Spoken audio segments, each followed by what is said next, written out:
qisadan waa mid ka mid ah qisooyinka ugu soo jiidashada badan, waxayna ku saabsan tahay hooyo muslimad ah. Hooyo muslimad ah oo qurbaha ku nool ayaa waxay ku fikirtay sidii ay carruurteedii ugu badbaadin lahayd fidnada gaalada, maadaama ay ku nooleed qaaradda Yurub. Waxay xaajigeedii u sheegtay carruurteeda inaysan gey doonin iskuullada gaalada. Nasiib wanaag waa uu ka aqbalay. Carruurteeda waxay ku tarbiyan jirtay qaabka loo weyse qaato loona dukado. Mar kasta ay wax u baahdaan waxay ku dhihi jirtay soo weyse qaata oo 2 rakcadood sunno ah dukada. Kadib Alle subxaanahu wa tacaala weydiista wuu idin siinayaa. Carruurteedii bay gurigeed ku haysan jirtay qur'aanka ay si fiican u bartay, misena gurigeedina waxay ka mamnuucday TV iyo wixii la mid ah.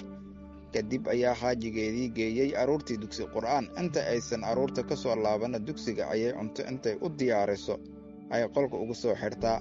Markay yimaadaan ayay ku tiraahdaa gaajo ma idin haysaa. Markay haa yidhaahdaan ayay ku tiraahdaa soo weyse qaata oo 2 rakcadood sunno ah dukada.